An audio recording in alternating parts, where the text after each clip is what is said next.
On a windy Monday in February 2012, Glenn Sutton parked his 1989 Chevrolet grain truck outside Platte Prairie Bank in Hastings, Nebraska, and the truck announced him before he even opened the door. Rust feathered both fenders. The tailgate chain had been replaced with baling wire twice, and the odometer sat at 312,004 miles. Glenn stepped down in faded coveralls with two-stitched knee patches and boots dulled by clay dust from Adams County terraces. In the lobby, two younger operators in pressed insulated jackets paused their conversation when he signed in. They had new diesel pickups outside with chrome tow mirrors and loan stickers still on the windows.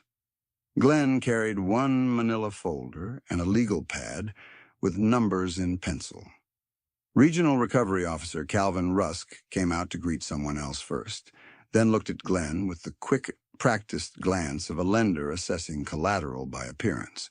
Calvin wore a clean navy overcoat, polished shoes, and a watch that caught the fluorescent light each time he checked his phone. The contrast was plain, and it fed the assumption everyone in that room made. If a man still drove that truck, he was hanging on by his fingernails. The arithmetic in Glenn's folder said the opposite. He had run 26 years with 0 operating loans, paid cash for seed, fertilizer, chemical, and repairs, and kept household spending fixed at $21,480 per year by design. In 2011, he farmed 640 owned acres and cash rented 320 more, averaged 171 bushels of corn and 52 bushels of soybeans per acre, booked gross revenue of $612,400, and retained $183,900 after taxes and reinvestment. Neighbors noticed the patched fabric and peeling paint. They did not notice the liquidity line he tracked every month in the back of a seed catalog. In town coffee circles, better-dressed farmers called him stubborn. Several carried 7-figure notes. Glenn carried a sharpened pencil and receipts sorted by date. His debt philosophy did not begin with theory. It began with watching a good man lose ground one signature at a time. In 1985, when Glenn was 22, his father had 320 acres, a respectable herd, and 2 variable notes tied to machinery and feeder cattle. Rates moved, payments stretched, then tightened. By the time the spring auctioneer trailer arrived, the note had climbed above 18%, and the family could not bridge the gap. Glenn stood by a gatepost and watched strangers buy the loader, then the hay rake, then the South 80. No one in that crowd was cruel. Most looked away. The banker at the time shook hands and said he was sorry. Glenn believed him. He also learned that the difference between sympathy and solvency was measured in monthly interest. He started over with farm wages at $7.25 per hour in 1986, then added night shifts, welding feed bunks for a local yard. He saved $11,900 in 2 years and bought his first 80 acres in 1988 for $52,000, putting $20,000 down and taking a small fixed note he killed early in 41 months. That loan was his last strategic compromise with the leverage. After that, he built a system that looked conservative from the outside and aggressive in the ledger. Delay vanity spending, buy productive assets below replacement cost, and maintain every machine until failure risk dropped below replacement benefit. It sounded plain because it was plain. The non-trivial discipline was repeating it when everyone else was speeding up. By 1991, he added 120 leased acres at $68 per acre cash rent. In 1994, he bought a used 6-row planter at a retirement auction for $3,400 and rebuilt meters and chains for $620. In 1998, he purchased 160 acres from an estate at $1,150 per acre, with 35% down and accelerated payments from grain margins, closing the note in 9 years instead of 15. In 2002, he bought the 1978 Caterpillar D6C Dozer for $28,500 from a contractor liquidation, then spent $4,300 on undercarriage work and another $1,180 on hoses, pins, and a seat, all paid from retained earnings. In 2006, he picked up an older grain leg and dryer setup for $19,700 and installed it with neighbor labor and traded welding hours.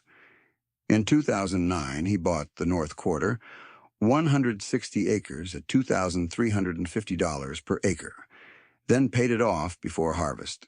2011, after 2 strong corn years and disciplined hedging. Each step was boring in isolation. Together, they formed a compounding machine. His annual budget stayed almost static, while commodity cycles rose and fell. Property taxes and insurance averaged $8,940. Utilities were $2,760. Groceries and household staples were $6,200. Clothing and boots were $640. Pickup and grain truck maintenance was $1,980. Health costs averaged $960. Church giving and local support were $2,100. Total, $23,580 in some years, then tightened back toward $21,480 when input prices rose. Glenn did not clip coupons for sport. He treated every dollar not spent as future negotiating power. That mindset is often mistaken for scarcity. In his case, it was optionality purchased one receipt at a time. By the harvest season of 2010, he was the farmer who passed on shiny upgrades and still finished first field before rain. He repaired rather than replaced because the math kept favoring repair. One dealer quoted $72,000 on a newer planter package with financing at 6.9%. Glenn rebuilt his worn transmission case, bearings and drive coupler for $1,240 in parts and 2 long evenings in the shed. A neighboring producer joked that Glenn was farming in museum mode. Glenn nodded, kept torquing bolts, and planted on schedule. When that neighbor upgraded combines twice in 6 years, the payments followed him through 2-week basis seasons. Glenn slept better. Not richer looking, better. The Dozer became central long before anyone else noticed. Glenn parked the D6C beside a leaning machine shed with a patched tin roof and started taking selective, custom jobs in the off-season. Terrace restoration after washouts, feedlot drainage cuts and county shoulder repair where gravel sloughed into ditches each thaw. He tracked hours, fuel burn, wear parts, and travel time down to the quarter hour. At $165 per hour, he could underbid larger contractors and still maintain margin because his equipment had no payment attached to it. Payment-free iron gives a farmer a different risk profile. If weather delayed work, he lost time, not solvency. If a hydraulic cylinder failed, he fixed it from reserves instead of pushing debt into next season. People in town saw the faded jacket, the old truck, the Dozer paint worn thin along the blade arms, and concluded he was trapped in the past. They missed the deeper framework. Glenn was not anti-growth. He was anti-fragility. Ownership free and clear gave him options when lenders tightened, dealers raised terms, or markets slipped under break-even.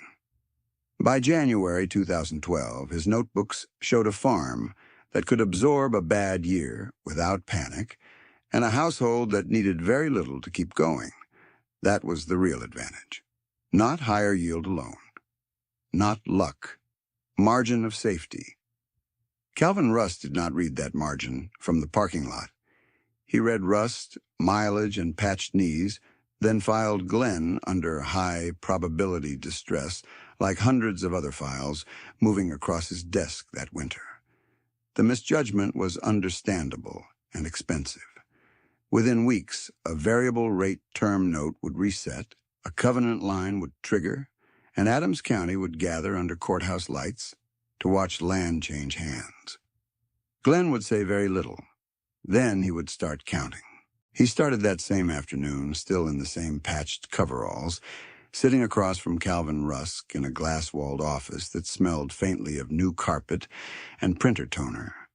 Calvin slid a 2-page covenant notice across the desk and tapped the paragraph that mattered. Collateral revaluation trigger, immediate cure required, term acceleration authorized. The note balance was $418,000. The rate had reset from 5.25% to 8.75% after the bank repriced agricultural exposure in January. At 5.25% on a 15-year schedule, Glenn had been carrying roughly $3,360 per month in principal and interest.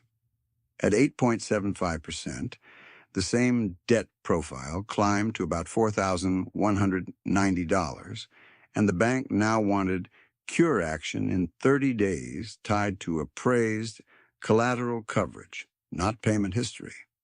Glenn did not argue the arithmetic. He opened his folder and pointed to grain inventory, then to forward contracts. He had 42,500 bushels of corn in storage and 8,900 bushels already committed for spring delivery. At a conservative blended bid of $6.62, corn liquidation value was $281,350.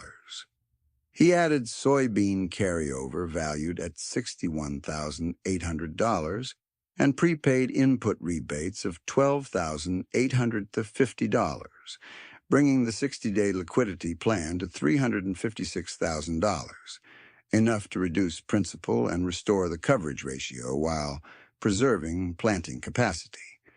He asked for 60 days, no restructuring, no new credit, just time to convert grain to cash in an orderly sequence. Calvin leaned back, fingers interlaced over a pressed white shirt, tie centered, cufflinks catching the light each time he moved. His tone stayed professional, but the decision had already been made somewhere above his office. "We are past extensions," he said. "You can cooperate now, or we move to legal remedies. Markets are deteriorating. We are protecting the bank." He referenced policy, portfolio pressure, and concentration risk. He did not reference Glenn's spotless payment history except to call it not dispositive. In less than 20 minutes, a 26-year operating discipline was reduced to one line in a recovery matrix. By the second week of March, foreclosure filings were stamped, served, and posted. The parcel listed for sale was 480 acres of Glenn's strongest ground, appraised at $1,920,000, black loam with mature terraces and drainage maintenance he had done himself. The same neighbors who had once teased him about patched knees now stood quiet, in line at the courthouse hallway bulletin board, reading legal descriptions and sale terms. Appearance had always been the easy story. Paperwork was harder to ignore. Glenn's restraint in that stretch made sense only if you understood the deeper ledger behind it, and that ledger started decades before Calvin Rusk ever opened his file. Glenn had watched his father lose land in 1985, but the hidden detail was what happened in the months after the auction. His father kept a red notebook in a kitchen drawer. Not a formal ledger, just dates and amounts and interest charges rounded in the margins. Glenn found it while helping his mother box dishes. One page listed a machinery note at 12.4%, then 14.1% after reset. Another page listed feeder cattle financing at 13.8% with a handwritten sentence under it. Payments are eating tomorrow. Glenn kept that notebook. He still had it in 2012, brittle spine held together with clear tape. He did not become debt-averse overnight. At 24, he still thought a little leverage could be managed. In 1988, after buying his first 80 acres for $52,000, he carried a small fixed note and learned fast what even modest debt did to decision quality. One wet spring delayed planting 12 days, and he found himself choosing seed timing around payment dates instead of field conditions. The crop still penciled out, but the stress cost was real. He made an extra principal payment of $4,000 that fall, another $6,500 after custom welding work in winter, and by month 41 he closed the note entirely. He wrote one sentence in his own notebook that day: "Never let a lender set harvest pace." From there, the method hardened into routine. In 1990, he was offered a new tractor package at 9.2% with seasonal payment flexibility. Sticker price was $68,400. Total finance cost over 7 years would have been about $97,200. He declined, bought a used unit at auction for $14,800 cash, then spent $2,260 over 2 years fixing hydraulic leaks, steering linkage, and injectors. Same horsepower class for field tasks that mattered on his acreage scale. Cost avoided, roughly $80,000. Not glamorous, transformative. In 1994, he bought that 6-row planter for $3,400 and rebuilt it for $620. In 1998, he took on 160 acres at $1,150 per acre, total $184,000, put down $64,400, and structured the remainder on conservative terms. Original amortization was 15 years. He paid it in 9 by routing every post-harvest surplus above reserve minimum into principal. Reserve minimum was not a feeling, it was a number. 1 full year of household expenses plus 1 full year of baseline input costs. In 2001, that target was $118,000. In 2007, with acres and inputs higher, target reserve rose to $264,000. He did not cross below that line. The Dozer decision in 2002 looked eccentric to almost everyone else. A 1978 Caterpillar D6C with worn paint and no cab glamour did not signal modern success. But Glenn was not buying an image. He was buying optional income with no monthly payment. Purchase at contractor liquidation, $28,500. Immediate undercarriage and roller work, $4,300. Hoses, pins, seat, filters, $1,180. Initial all-in cost, $33,980. He projected 300 annual billable hours at $135 then, later rising to $165, with net margin near 70% after fuel and wear parts because ownership cost was sunk and controlled. Even conservative utilization repaid the machine in under 3 years. After that, every paid hour strengthened farm liquidity against commodity volatility. His personal spending stayed intentionally plain because he understood lifestyle inflation as another form of leverage. In 2005, when corn prices lifted and several neighbors upgraded homes, Glenn replaced a furnace blower motor for $410 instead of financing a full heating system package, pitched at $8,900.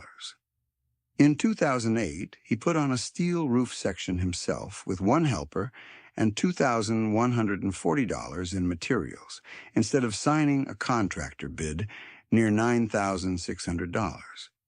In 2010, he drove to Lincoln for parts in the same 1989 Chevrolet and paid $1,980 for annual maintenance across truck and pickup, rather than replacing either vehicle with financed models.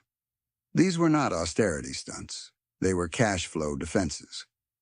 With the sheriff's sale date set, that same discipline became his only stable bridge between loss on paper and options still available in real time. 3 days before the sheriff's sale, Glenn walked the edge of the 480 with a soil probe and a clipboard, recording nothing the court needed and everything he needed. Organic matter on the West Quarter still averaged above 3.5%. Terrace outlets he had rebuilt in 2009 were holding grade. Tile on the lower run was flowing. He was measuring what the land would yield for the next owner while preparing himself to not be that owner, at least for a while. That emotional discipline was as hard as any financial calculation. At the courthouse auction, bidders packed the room shoulder to shoulder, boots squeaking on polished floor, legal notices in hand. Calvin stood near the clerk with a thin stack of documents and a face trained to show no preference. Opening formalities took minutes. The gavel process took less. Glenn did not bid. The 480 moved under him at a number that reflected fear and credit access more than agronomy. He watched signatures land on paper where his name had been. Then he stepped outside to his grain truck, put one hand on the doorframe, and said quietly, "I will buy it back in cash." That sentence was not bravado. It was a project plan. By April 2012, he had mapped the first 18 months after loss in 4 columns. Core farm operations, Dozer income, grain liquidation windows, and expense cuts that would not reduce yield potential. He postponed 2 machinery upgrades, repaired the planter transmission for $1,240 instead of taking the $72,000 replacement package, and pushed non-essential shed work into winter labor. He marketed stored corn in tranches tied to basis improvement, not panic pricing, and tracked every sale against a recovery target tied to the specific acreage he intended to reclaim. His target was not abstract wealth. It was title. As spring turned to summer, he expanded Dozer work beyond private terraces into feedlot drainage cuts and county shoulder repair.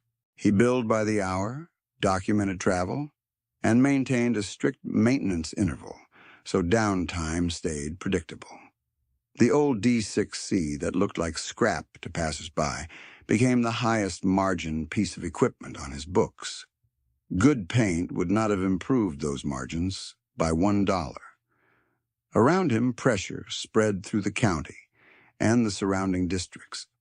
Tom Weller's line jumped from 4.9% to 10.6% on $1,280,000, and the annual interest burden alone increased by roughly $72,960. Tom lost 900 to 60 rented acres when landlords feared non-payment. Maria and Eli Duran faced a different squeeze. Feed costs up 34%, while equipment debt at 7.4% held fixed against shrinking milk margins. They eventually surrendered their dairy facilities to avoid deeper insolvency. Nate Holcomb, who had produced strong yields for years, entered Chapter 12 carrying $2,060,000 in liabilities after rate resets and input spikes converged in the same 2 seasons. Glenn never used their losses as cautionary theater. He attended 2 of those auctions, stood in the back, and left without bidding. By August 2013, the arithmetic he had started in Calvin's office was no longer defensive. It was strategic. Cash and near-cash reserves had grown into a shape that could move fast when distressed assets were bundled and mispriced. Glenn did not celebrate that privately, and he did not discuss it publicly. He simply kept counting. because the next sale notice was already being drafted, and this time he intended to arrive not as a former owner, but as the only bidder in the room who did not need permission from a lender. The notice was posted 9 days later, and Glenn read it the way he read fuel invoices, quietly and twice. Platte Prairie was transferring 3 distressed parcels into 1 institutional sale packet. But the filing date for bids was still weeks out, which meant time remained for one thing that mattered: cash certainty. He went home, pulled the yellow legal pad from under the seed desk, and started a reconstruction ledger from the day of foreclosure forward. Not emotion, sequence. He marked 4 targets at the top of the page: preserve planting capacity on remaining acres, keep household spending below $22,000, convert non-core grain into cash only on favorable basis days, and push Dozer billable hours above 1,000 before the next courthouse sale. The paid-off D6C sat outside with frost on the blade and a small hydraulic seep at the left tilt cylinder.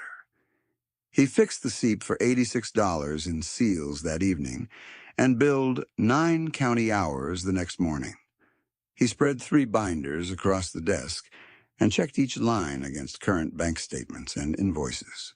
The oldest tabs were there mostly as guardrails: 2003 acreage and reserve pages, the 2007 note payoff entered 6 years early, the 2009 North Quarter purchase accelerated down with grain margins, and the 2011 sheet showing 640 owned acres, 320 rented, and retained earnings that had looked conservative to everyone except him.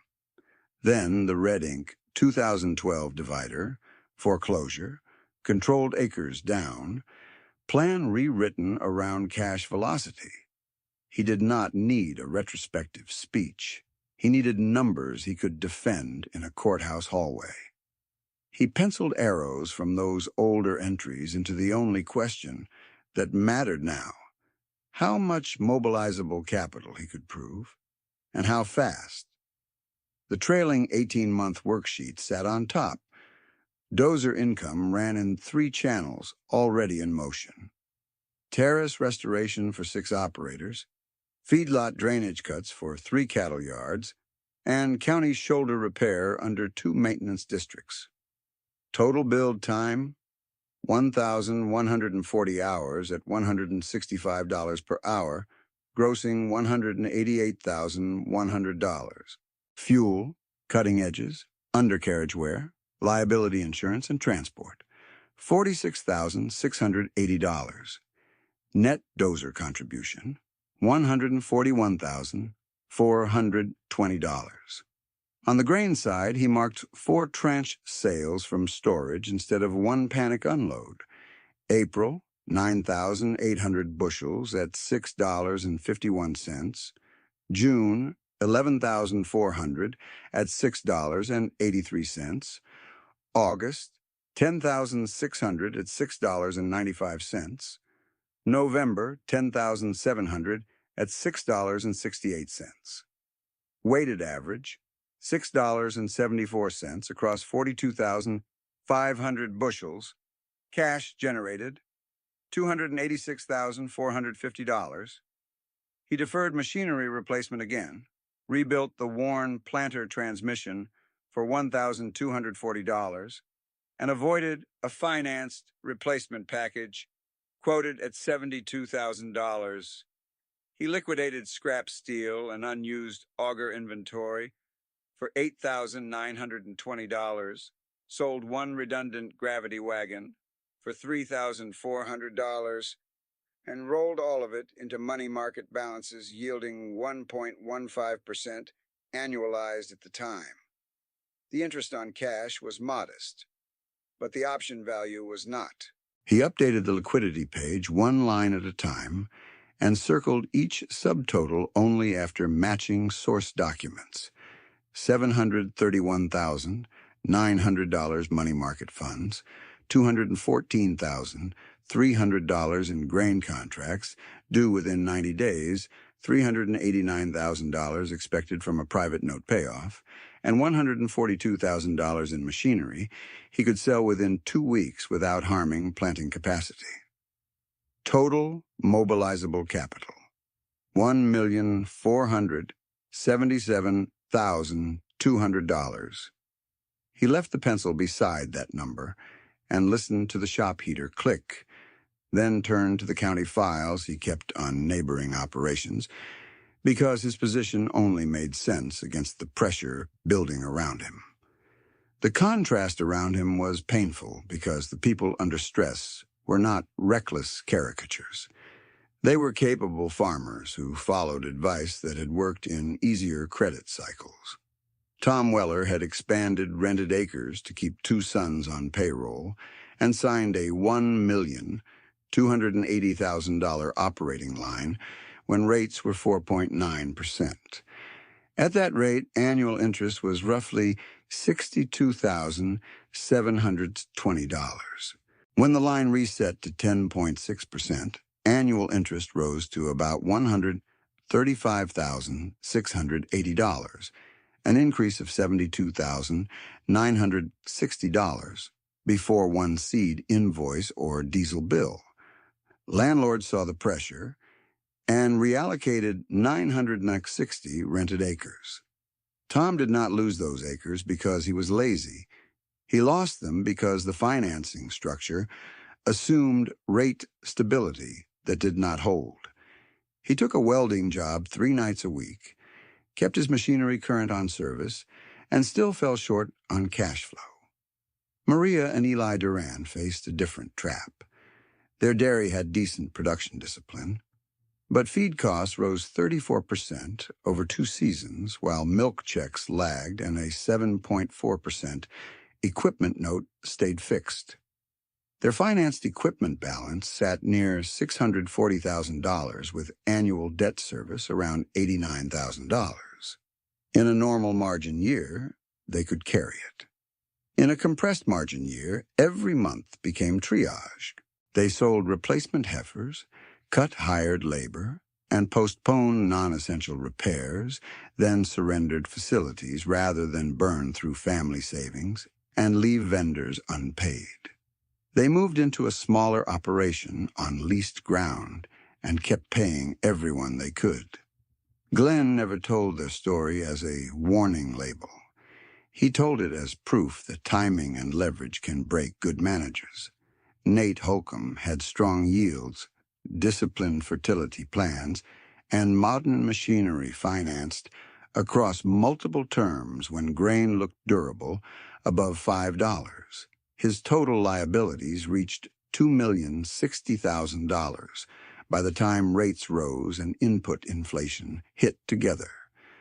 Chapter 12 gave him structure, not shame, and he used it the way it was intended, protecting core acres while negotiating down unsecured balances.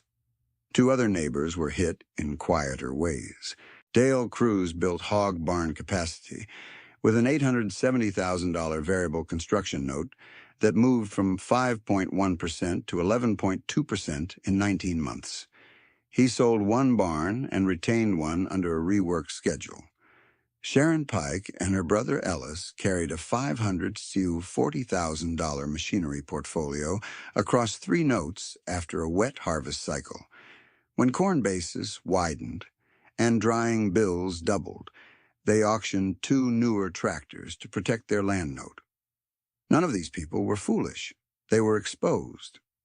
By June 2013, the broader crisis stopped being a headline and became daily math in every shop office from Hastings out to the county lines. Dry conditions clipped yield potential in key dryland tracts, and input invoices stayed high even where rainfall recovered. Anhydrous and diesel had both run hot in the previous cycle. Cash rents that had been negotiated on optimistic grain projections did not fall fast enough when margins compressed. Local banks tightened underwriting on concentration risk, and some lenders demanded more collateral coverage even from borrowers who had paid on time. In practical terms, that meant farmers were being judged on forward stress models rather than on their own payment behavior. The resulting tension was non-trivial. Operators with good agronomy and heavy debt had to make short-term decisions for lenders, while operators with low debt could make longer-term decisions for their farms.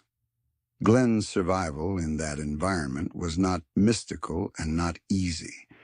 It was arithmetic with fewer mandatory outflows. He still had property tax, insurance, labor, inputs, and repairs, but he did not have monthly machinery payments stacked on top of land debt, stacked on top of operating line interest. He paid cash for seed, fertilizer, and chemical again. When a chopper gearbox failed, he spent $690 on rebuild components instead of $9,800 on replacement financed over 36 months. When a hired hand suggested upgrading the grain truck, Glenn ran the numbers in front of him. Keep repairing the 1989 Chevrolet for about $2,100 per year average, or replace its $61,000, financed near 6.8% with annual carrying costs above $12,000 before insurance. They kept the old truck. Rust remained on the fenders. Cash remained in reserve. He also kept showing up where the county needed immediate dirt work. During one July washout, District 3 called at dawn about shoulder slough on a gravel stretch feeding school bus traffic and grain haul routes. Glenn put the D6C on the lowboy and finished in 11 billable hours, then sent an invoice with fuel and transport broken out line by line. Paid in 22 days, 2 weeks later he cut drainage relief at a feedlot where standing water was driving hoof issues in a pen expansion. Paid in 14 days. Those invoices looked small beside land values, but their reliability mattered more than size. Steady checks fed the reserve while others waited on refinance approvals that never came. He attended 2 auctions in that period and bought no land either time. At one sale, he stood beside Tom Weller near the back rail, both of them in worn jackets, neither pretending the day felt routine. Glenn did not bid because the numbers did not clear his margin threshold after tile repair estimates and drainage easement uncertainty. That restraint was part of the same philosophy that had gotten him into this position. Optionality only works if discipline survives temptation. By the 3rd week of September 2013, when rumors solidified that Calvin Rusk was packaging Glenn's former 480 with 2 additional distressed tracks for a single institutional bid, Glenn already had proof of funds documentation assembled, title questions marked in pencil, and wire instructions requested in advance. He was no longer trying to survive the bank's timetable. He was preparing to set his own. By the first Monday of October 2013, Glenn had already delivered proof of funds letters from 2 custodial accounts, a title objection memo with 6 marked easement questions, and written wire instructions to the closing attorney in Hastings. Calvin Rusk received the packet before sunrise, initialed each page, and sent it to Platte Prairie Legal with a note that read compliant buyer, no financing contingency. Even then, he expected the institutional bidder to clear the room. The courthouse filled by 9:30. Operators stood along the back wall in chore jackets. 2 land brokers sat near the aisle with valuation sheets, and 3 out-of-state representatives from a fund in Denver carried thin binders and spoke quietly into phones about underwriting limits. Glenn came in alone, wearing mud-stiff boots and the same faded jacket he had worn all spring. The county clerk glanced at him, then at his registration card, then at the cashier check envelope in his hand. Opening bid on the 3-parcel package was $2,400,000. 1 Denver paddle lifted. A local partnership countered. The number walked up in measured steps to $2,510,000, then stalled. One fund representative stepped into the hallway, returned, and shook his head to the other two. Their lender had changed morning guidance on agricultural concentration and would not approve a higher debt load without another committee review. In auction timing, that meant no. Glenn raised his card once. $2,560,000. The auctioneer repeated it, scanning the room for a challenge that did not come. The gavel fell. Sound carried off the plaster ceiling and went quiet fast. At the clerk table, Calvin watched Glenn place a cashier check for $1,920,000 and sign a wire authorization for the remaining $640,000 scheduled for same-day release on confirmation of deed package and lien releases. The clerk asked, twice, whether the wire was from a lending institution. Glenn answered in 5 words. No loan, custodial transfer. That was the reveal. Not a speech, not a flourish, just document liquidity totaling $2,560,000 when most of the room had assumed he was one bad season from selling his truck for parts. The same man people had read as distressed had produced immediate cash equal to the full appraised value of his former 480 acres, then added another 160 that controlled drainage access to his north quarter. Calvin's reaction was procedural, not dramatic. He reviewed release forms, corrected one legal description line, and signed where required. He did not congratulate Glenn and did not challenge the funds. By 3:15 that afternoon, wire confirmation hit the closing account. At 3:40, the county clerk slid the deed packet across the counter. Glenn checked parcel numbers, then said 7 words that would be repeated in Hastings for years. Record it clean and send me copies. 3 days later, Glenn was back in the same machine shed, grease gun in hand, servicing blade pins on the D6C before waterway work. He did not change trucks, did not change wardrobe, and did not begin talking about vindication at coffee counters. What changed was allocation policy. He had recovered control acreage, secured drainage leverage, and restored long-run earning capacity. Now he shifted excess cash into structured help for operators who still had skill, but not breathing room. By January 2014, he called Tom Weller and asked one question: whether Tom's son Caleb wanted to farm, not lease forever, but own ground he could actually carry. Tom answered that Caleb had been custom bailing weekends and saving every check, yet local land had moved beyond reach.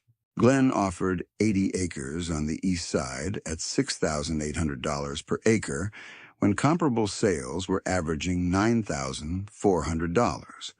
Total price to Caleb, $544,000 instead of $752,000, an embedded discount of $208,000. Terms were simple and strict: 30% down, fixed 5% seller note, 12-year amortization, no balloon, mandatory annual reserve deposit equal to 4 months of payments. Caleb put down $163,200 from savings and family support. Financed balance was $380,800. At 5% over 12 years, annual principal and interest ran about $42,980. On realistic rotation yields, the acreage could support that payment while still allowing input reinvestment and reserve growth. Caleb never missed. By 2025, remaining balance was below $110,000, and the land had appraised near $1,040,000.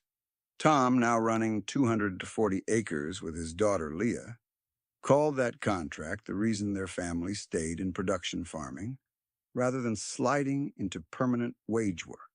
In April 2014, Glenn met Maria and Eli Duran at their smaller, leased dairy unit outside town.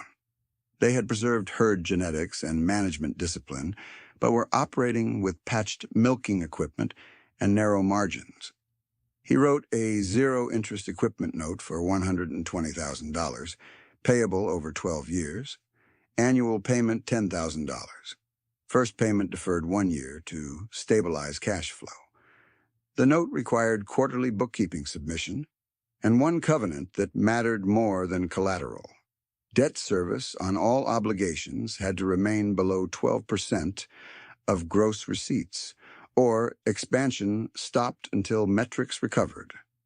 They used $74,000 for a used parlor upgrade, $26,000 for manure handling improvements, and $20,000 for feed storage efficiency. Electric cost per hundredweight fell, veterinary incidents from moisture stress declined, and milk loss from equipment downtime dropped materially in the first year. They paid on time, every year. By 2025, they were running a smaller but profitable dairy, debt service ratio under 10.5%, with 2 employees retained full-time and 1 seasonal position restored. Nate Holcomb's case required a different structure. His Chapter 12 plan protected core acres, but left him short on workable scale. In late 2015, Glenn offered a conservative leaseback arrangement on 300 acres with fixed cash rent tied below market for 5 years, plus a variable kicker only if gross margin exceeded a transparent threshold. Base rent started at $185 per acre when comparable local rates were near $230.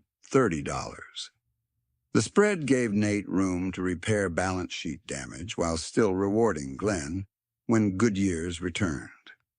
Nate accepted, cut machinery duplication, and rebuilt working capital. By 2025, he remained in operation, leaner, less leveraged, and current on all restructured obligations. In 2016, Glenn formalized what had been one-off help into a revolving beginning farmer pool funded at $750,000, administered locally with independent accounting review each winter. Maximum loan size was $125,000. Interest was set at 2.5% fixed, but recipients had to satisfy a debt-to-revenue ceiling of 5% at entry and annually thereafter. If they breached the ratio, they did not get public shaming or legal threats. They got a freeze on new borrowing and a mandatory cash flow correction plan. 12 operators entered over 9 years. Not one was selected for image or family name.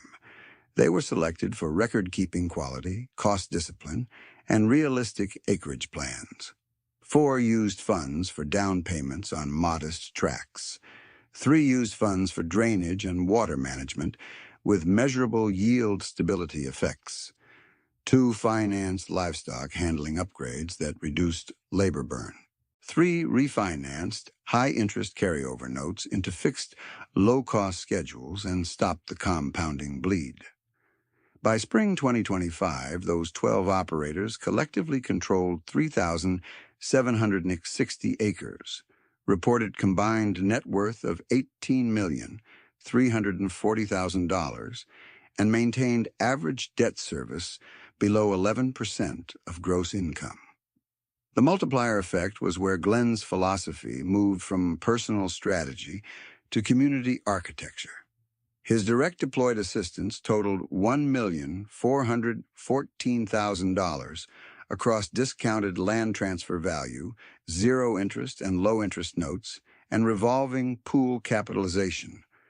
The associated recipient equity gain, measured conservatively through paid principal and appreciation on retained assets, exceeded $7,900,000 by 2025. That was not charity replacing discipline. It was disciplined capital transferred with constraints that forced durability. The deeper examination came from ledgers, tax filings, closing statements, and annual operating summaries, and the numbers held together year by year. In the first full season after reclamation, Glenn restored full production across recovered acres and closed 2014 with retained earnings of $196,300 after taxes and repairs, while executing the Weller land contract. In 2015, yields rebounded. Retained earnings reached $228,400, and he initiated Holcomb's lease structure. In 2016, he capitalized the revolving pool with $750,000 and attached no bank leverage. Commodity softness arrived in 2017, and retained earnings dipped to $141,900. But there was no covenant stress because debt service stayed minimal.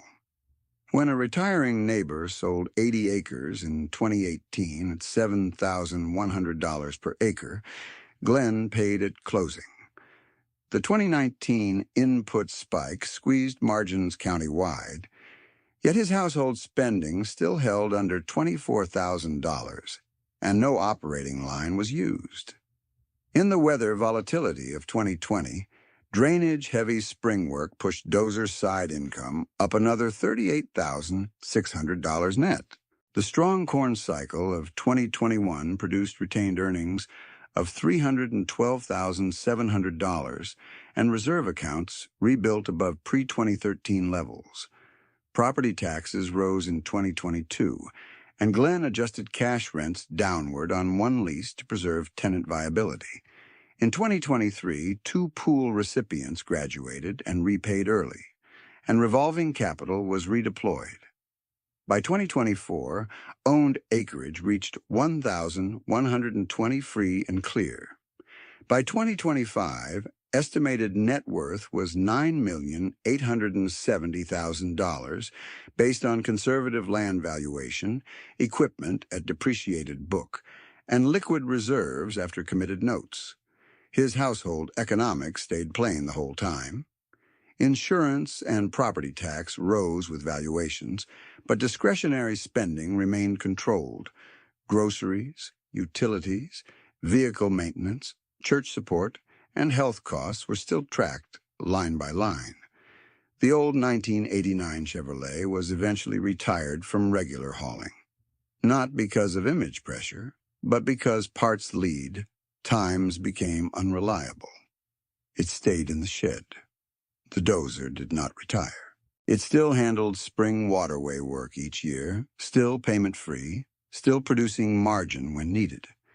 Calvin Rusk's resolution was equally concrete. After the 2013 sale outcome and 2 other recovery shortfalls, Platte Prairie closed its aggressive recovery desk in the following quarter and centralized files in Omaha. Calvin took retirement in Lincoln that same quarter. He did not make public statements about Glenn, but former bank staff said internal policy shifted toward earlier workout options and fewer forced accelerations on performing borrowers facing collateral revaluations. Even that institutional adjustment followed arithmetic. By late harvest, 2025, the town had stopped reading wealth from paint quality. They had seen too many examples. Tom Weller was still farming with Leah and mentoring Caleb through transition decisions. Maria and Eli Duran were stable and current, with their youngest employee now managing feed inventory software and field logistics. Nate Holcomb had rebuilt credibility through consistency instead of expansion talk. Dale Cruz retained one barn and ran it efficiently after selling the other. Sharon, Pike, and Ellis protected their land note and simplified machinery strategy. No one had an easy decade. Several had a survivable one because one farmer who looked poor treated optionality as an asset class and then shared it with terms that prevented repeat damage. On paper, the thesis remained blunt. Debt had been the predator. Discipline was the fence. Generosity was the multiplier. And in Adams County, the man in patched knees had the clean title copies in a safe, exactly where he said they would be. The week after that line about clean title copies, Glenn did what he always did when people started turning him into a story instead of a neighbor. He opened a ledger and reduced the noise to entries that could be checked. He created a new page labeled Recipient Outcomes, then listed payment dates, reserve balances, acreage control, and debt service ratios for every person whose plan touched his capital. Before we go any further, if you want to see how quiet money changes an entire county over 10 years, subscribe, because this is the part most people never track past the headline moment. Caleb Weller's 80 acres were first on the page. Purchase price had been $544,000, with $163,200 down and a seller finance balance of $380,800 at 5% over 12 years. Annual payment was $42,980, and Caleb made it on schedule each December, then added principal in stronger crop years, $9,000 extra in 2021, $12,500 in 2023, and $8,000 in 2024. By the close of 2025, his remaining balance was $101,620. He had also accumulated a separate operating reserve of $74,300, which mattered more than machinery paint, because it let him prepay fertilizer in low-price windows and avoid short-term borrowing. Tom Weller's trajectory was slower and steadier. After losing 960 rented acres during the rate shock, he rebuilt around 240 acres he could control with his daughter Leah, plus custom hay work and winter fabrication. Gross farm and service income averaged $318,000 between 2021 and 2025, with debt service held under 9.8%, because Tom sold one underused tractor and stopped chasing acreage that required fresh notes. Leah handled records with a precision Tom openly credited as the difference between surviving and repeating old mistakes. She carried every invoice into a monthly variance sheet and caught creeping costs before they became bank conversations. The Duran note sat next, and its pattern was the cleanest on the page. Glenn's zero-interest $120,000 equipment note had 12 annual payments of $10,000 after the first-year deferral.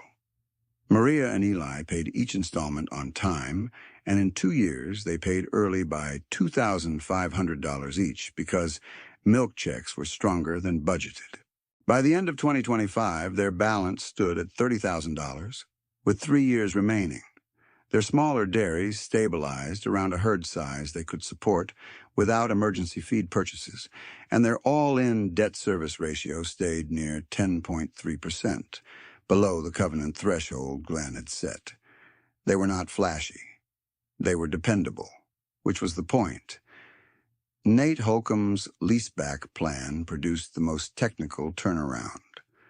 Base rent on 300 acres started at $185 per acre, when local comparables were near $230, and the variable kicker only activated when gross margin crossed the agreed floor after input and drying costs.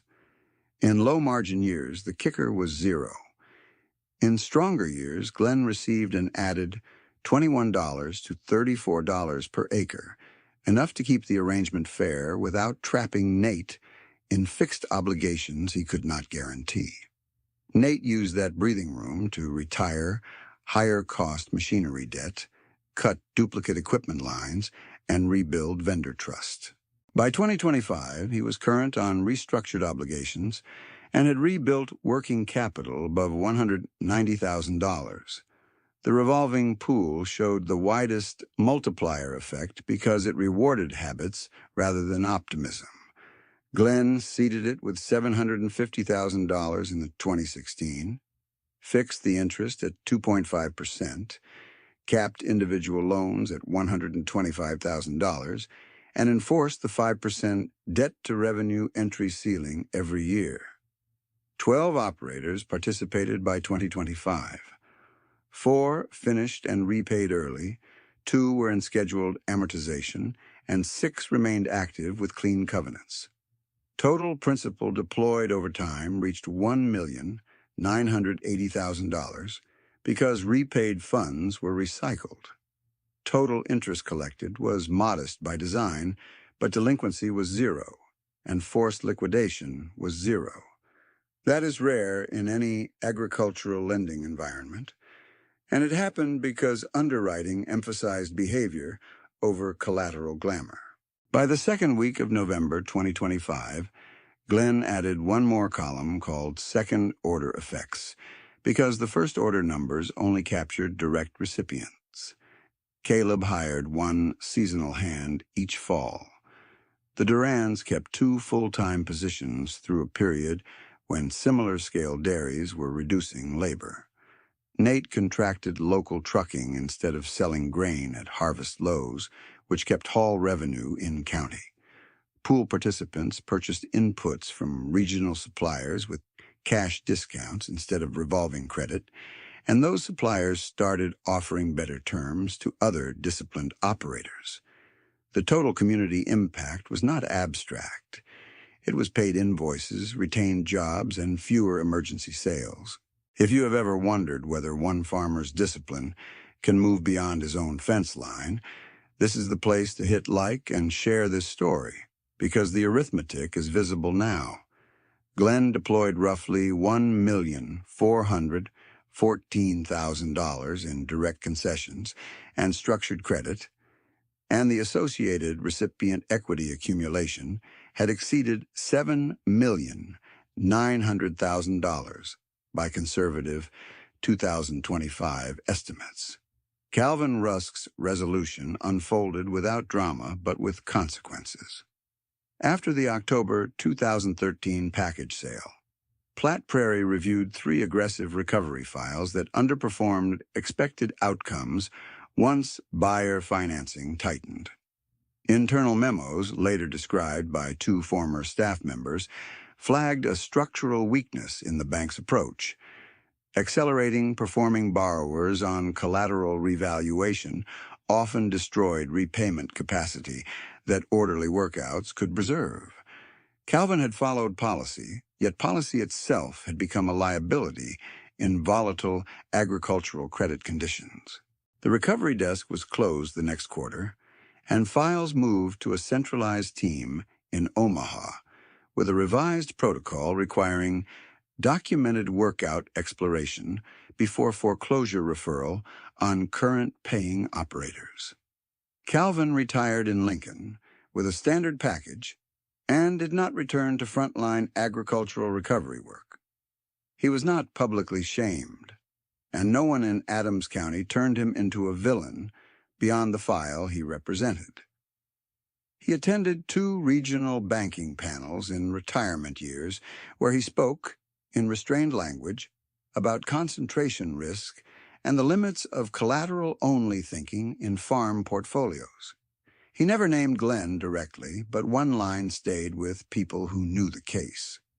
Cash flow character is often misread when it arrives in old clothes. That was as close to admission as the county ever expected.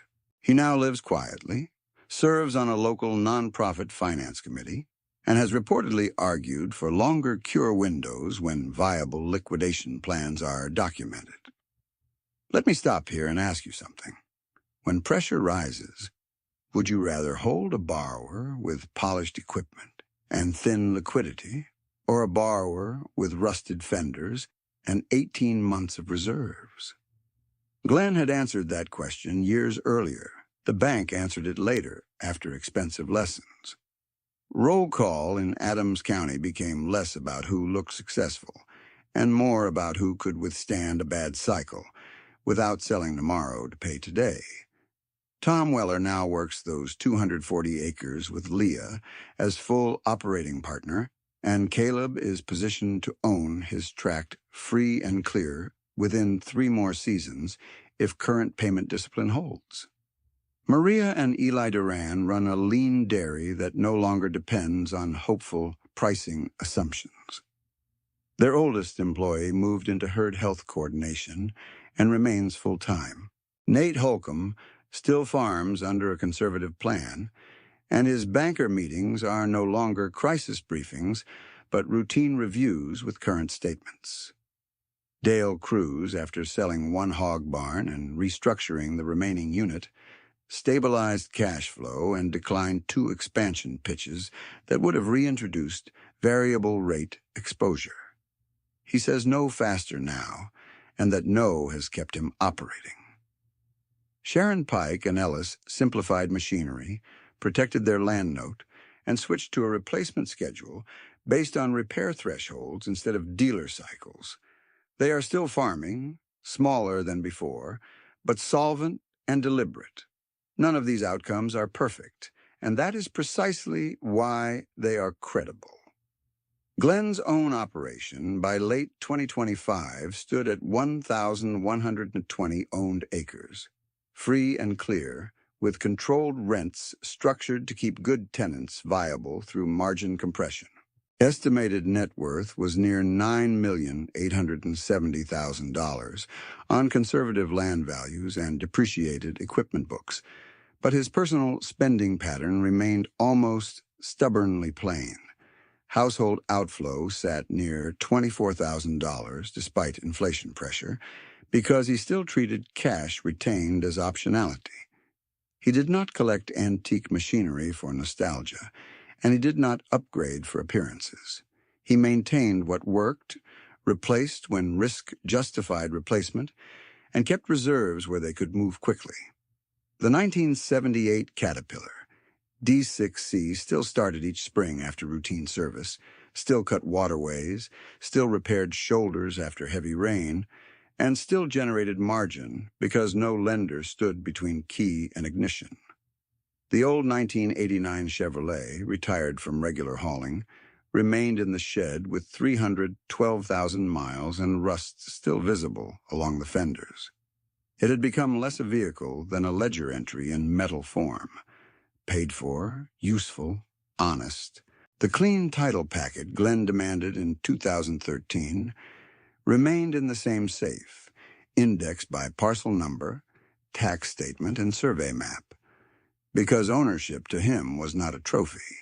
It was a responsibility with paperwork. The county clerk, who had asked twice whether Glenn's wire came from a lending institution, still tells young operators one practical thing when they record deeds. Read every covenant, then read your own cash flow plan twice. That small institutional memory mattered. So did Glenn's revolving pool governance, which required annual independent accounting review and published repayment statistics to participants. Transparency reduced rumor, structure reduced drift. By 2025, those practices had become a local standard, copied by 2 neighboring producer groups. The broader legacy was not that Glenn proved everyone wrong in one afternoon. The deeper legacy was that he built a framework others could adopt without needing his exact acres or luck. Live below your revenue in good years. Separate needs from image. Price debt as a risk amplifier, not a growth accessory. Keep enough liquidity to choose timing. Offer help with guardrails, so generosity compounds instead of collapsing. Still practical. Still unfashionable. Still effective. If you want more stories where arithmetic beats appearances, subscribe now.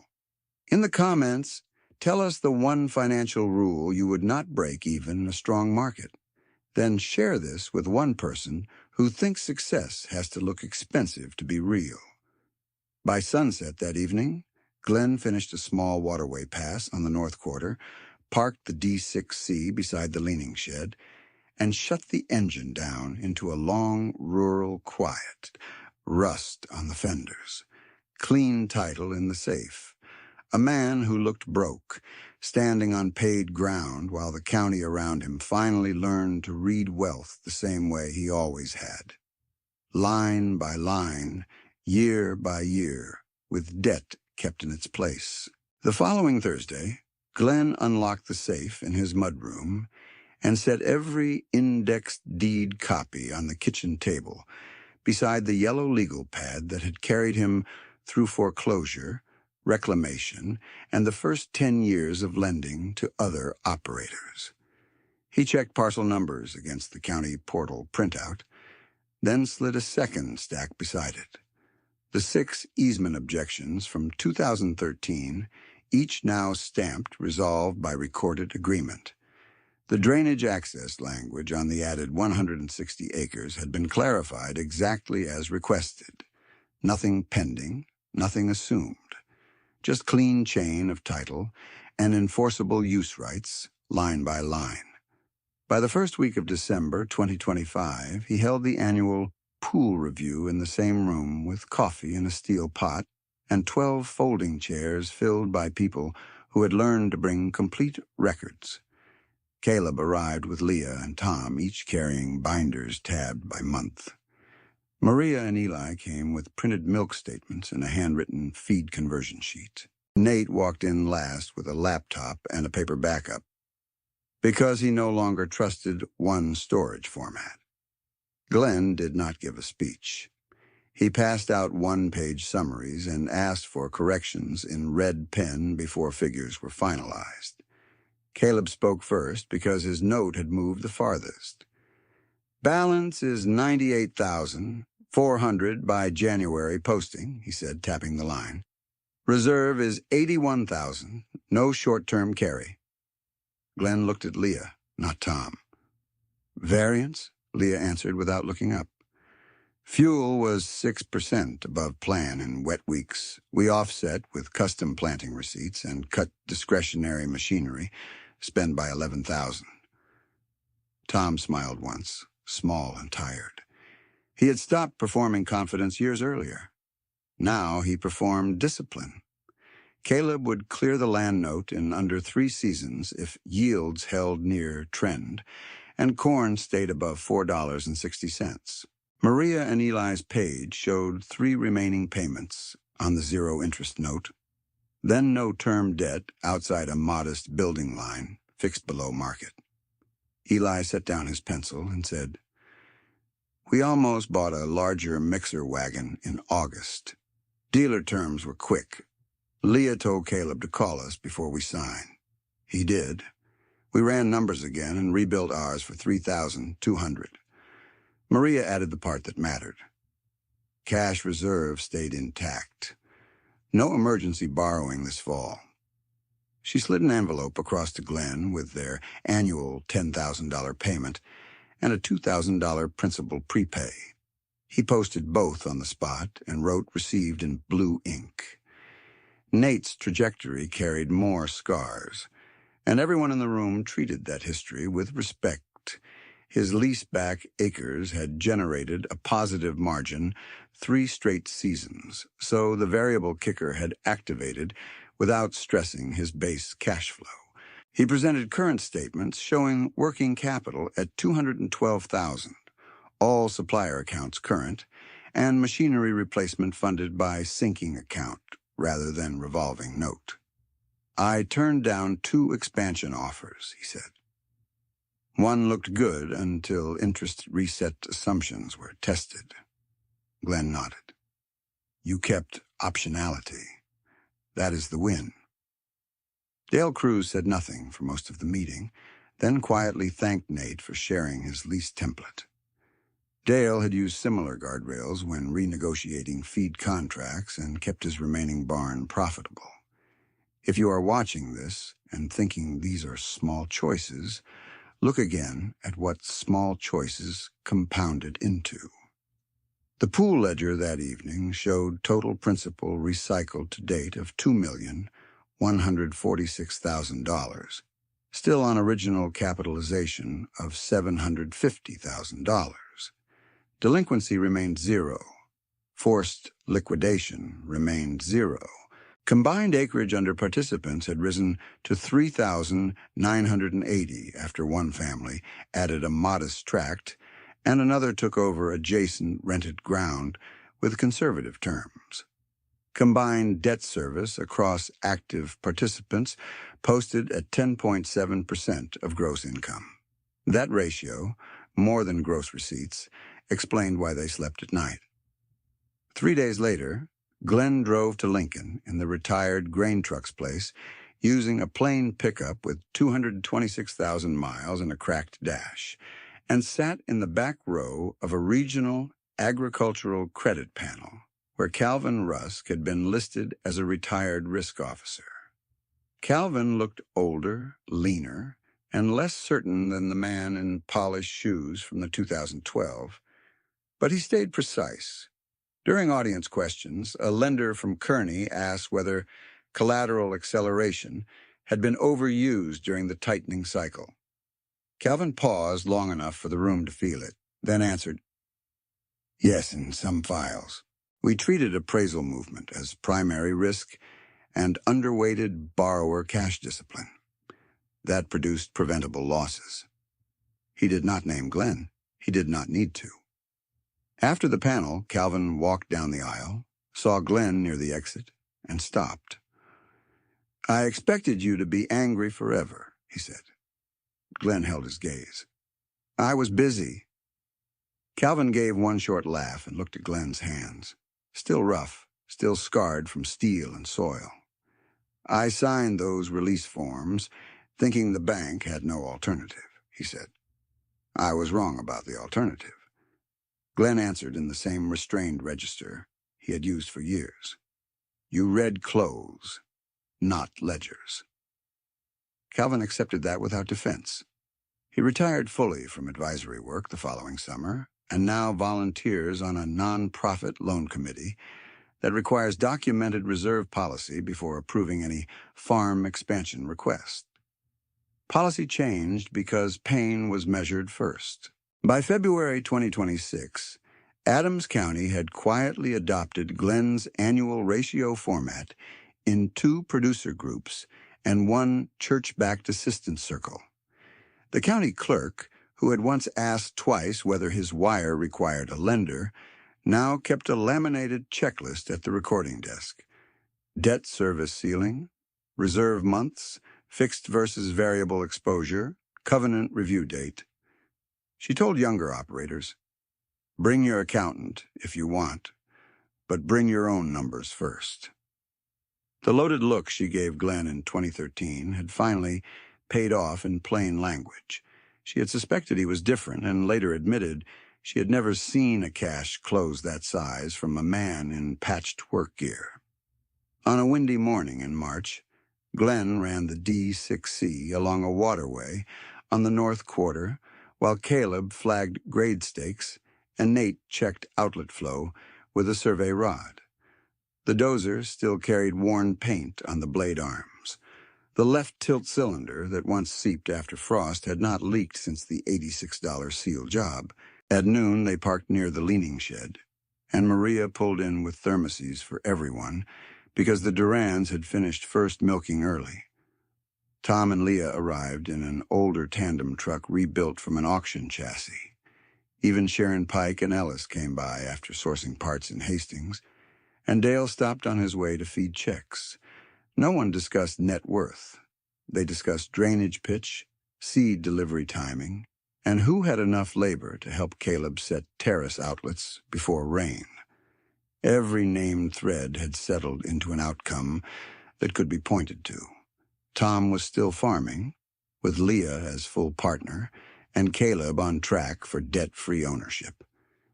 Maria and Eli were still paying on time, running profitable and smaller by choice. Nate was still operating under conservative scale, current and liquid. Dale had kept one barn and refused risky expansion. Sharon and Ellis had protected their land and simplified machinery without surrendering control. Calvin was retired in Lincoln, publicly more humble, privately more useful. The title copies were still in Glenn's safe, now joined by annual repayment logs from every recipient. The old 1989 Chevrolet was still under roof, no longer hauling grain, but still started monthly to keep seals wet. Nothing romantic, just maintenance.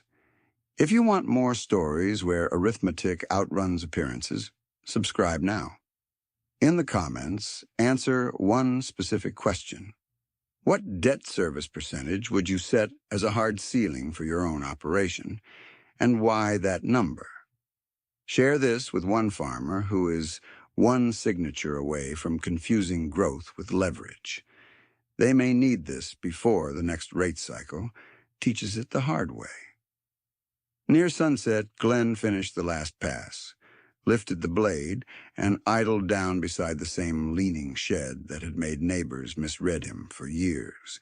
He greased 2 fittings, wiped the coupler with a shop rag, and logged 4.2 billable equivalent maintenance hours against spring waterway work because he still counted labor even when the invoice stayed in-house.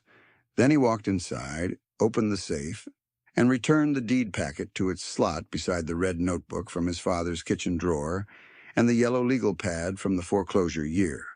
Rust on the fenders, clean title in the safe, debt in its place. A county changed not by noise, but by numbers that held.